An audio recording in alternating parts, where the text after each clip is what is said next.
Welcome to TransAction TV. I'm Anthony Attanasio, CEO of Hawk Strategies, and our guest on today's episode is my good friend Dave Behrend, Executive Director of the North Jersey Transportation Planning Authority. Dave, and by the way, we're going to call that NJTPA for the rest of the interview. Dave, welcome to TransAction TV. Thanks very much, Anthony. It's great to be here. It's great to have you. So in transportation, we have a lot of acronyms, a lot of organizations with different letters in them, and people wonder what they are. But we all know who you are. But why don't you tell some of the folks at home just a little bit about what the NJTPA is? Sure. The NJTPA is a metropolitan planning organization, which leads us right to another acronym, MPO. There's more than 400 MPOs around the country, empowered by Congress to give local elected officials a voice in transportation planning and investment. So we cover 13 counties in northern and central Jersey, working on all aspects of transportation planning for federal highway and federal transit funding. That's great. Now, you've been working on a long-term planning process recently. So if you could give us an update on what's going on and what we can expect, that would be very helpful. Sure. So we have a long-range plan in place. It's required by the federal government so that our region can receive those federal highway and transit funds I mentioned. And it has to be updated every 4 years. We're currently right in the midst of updating it. We're doing public outreach. We're putting together the plan, which we're calling Connecting Communities. We think that's an important theme for our region. That's going to be completed and approved by our board in September. Okay. And we'll move forward from there, and then we'll do it all again in another 4 years.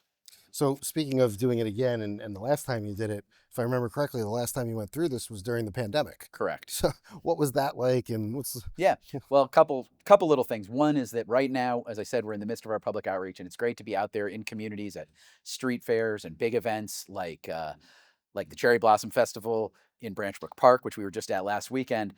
Well, 4 years ago, we had a whole plan for that kind of outreach, and it got scuttled, and we had to flip and do all of our outreach virtually. And I'm happy to say it worked out well. We got lots of people, hundreds of people to contribute their thoughts and ideas. That was a major difference. Now, in terms of the plan itself and the environment that transportation is occurring in since the pandemic, there've been some serious changes. Obviously, a lot more places. While we've seen a lot of return to the office, we are not back to, and I don't think we probably ever will be back to the massive in-person presence in offices throughout our region and in New York City, which, while not part of our direct region, a critical neighboring area that drives our economy. So we're looking at changes in how and when people use transit and when they commute. We looked at the explosive growth of e-commerce. The pandemic jumped that ahead a decade past where predictions were. So now, as we plan, we're trying to say, how do we deal with these changes, and how do we try to figure out where these things are headed and what kind of investments need to be made over the long term to accommodate this sort of new world of transportation.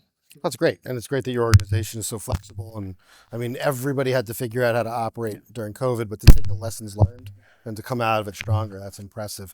So let's talk about a topic that, as transportation officials, we all take near and dear to heart, which is safety. Sure. And Governor Murphy recently signed a law creating a Target Zero Commission, and the NJTPA is very involved in that. Mm-hmm. Tell us a little bit about that initiative and what your role is. Yeah, well, the legislature passed this bill, and the governor signed it into law to create Target Zero Commission. What that comes down to is the Target Zero is 0 deaths or serious injuries on our roadways by the year 2040. It's obviously an ambitious goal, but there's really no other goal that's acceptable. There's no target other than 0 that's acceptable. That's the target we want to hit. The commission consists of a wide variety of transportation-related agencies, and then also some agencies like DEP or the Department of Health that maybe aren't as traditionally associated with transportation, but do have a role to play. And we are all currently working together. The executive directors of the 3 MPOs in New Jersey, including myself, are members of the commission. We're all working together to see how we can apply what's been effective, how we can determine what can be more effective to prevent these deaths. I mean, there's so many aspects to this. There's obviously technology in vehicles. There's law enforcement. There's driver and pedestrian and bicyclist education, and we're involved in all these things. We've had a campaign called Street Smart New Jersey for years that is seeking to educate all road users on safe behaviors so that these crashes don't happen. Because I mean, we especially try to focus on how to keep pedestrians and cyclists safer, because they're just so vulnerable out there with the when they're in the same mix with these massive Right. high speed vehicles. Right. And when I was assistant commissioner of the DOT, that's actually when we first started working together. Yeah. And one of the big issues was bike and ped safety, because you know the amount of ingress and egress on state highways, it's an almost impossible problem to solve. But thank you for being part of the solution. We We're working appreciate on that. it. Let's switch gears a little bit to a different mode of transportation. Your region is home to the largest port in the East Coast, second largest port in the country by container volume. Yep. Talk to us a little bit about how that factors in. Everyone always thinks road, rail, bridge, Yep. right? Yep. Talk to us a little bit about your port activity. Well, sure. I mean, first of all, as you mentioned, biggest port on the East Coast. There was even a brief period during around the pandemic with shifts in supply chains where it was the number one port in the country. But now it's back. L.A. Long Beach is the big dog there. But we are, we're situated sort of in New Jersey, in proximity not only with New York City, which of course is what immediately comes to mind, but really at the heart of this incredibly densely populated, affluent, economically active mega region that really runs from, say, Washington, D.C. to Boston. Right. And it's this massive consumer market, and there are goods pouring into our port at all times. And then the question is, okay, the goods have arrived in port. Now what happens to them? Right. How do they move further? And of course, different modes present different challenges. There's always an effort to shift as much as possible to rail. There's been good movement in that in recent years. You get large quantities of goods on rail, get it out of the congested heart of the region to the places where it's going to be processed, or where you capture it for processing close to the port. Those properties are pretty much full, though, so we've seen explosive growth in other parts of our region and beyond, the Lehigh Valley in Pennsylvania, where they're doing a lot of logistics work. And logistics and transportation is one of the biggest industries in North Jersey, employing hundreds of thousands of people and creating jobs in other sectors. So purely from an economic development and prosperity view, we need to constantly be working on how to not just handle what's coming to the port, but how to keep that industry growing as well. And so it presents challenges with truck traffic, truck parking, and it's not unique to our region. We see it in a lot of places around the country, but it's a constant struggle to accommodate this. And we're going to continue to do what we can. Like I said, shift goods to rail where possible, and just figure out how to better manage the truck traffic in and out of our region. Right. It's always going to be an issue, but glad that you're focused on it. Last question for you. Just, I think right now, there's a new administration in Washington. Obviously, they're shaking things up a lot. And one of the areas that I know some folks have, been wondering what's coming has to do with federal funding. Sure. Any insights? Have you had communication? Sure.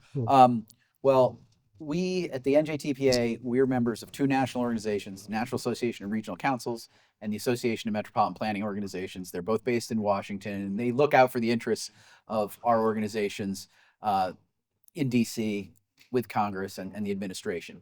I'm pretty active with those organizations. I serve on the policy committee of AMPO. I serve on the Executive Directors Council of NARC, and we do talk about these issues a lot. And I want to say a couple of things.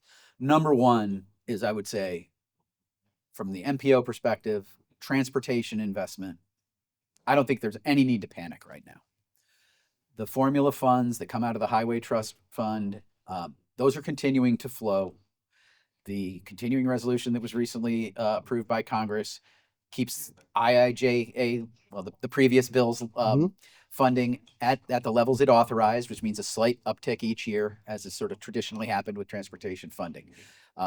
Our work program that lets us continue to do our work for, in federal, in fiscal year 2026, which starts July 1st, that was recently approved by the federal government. So we're in a good position.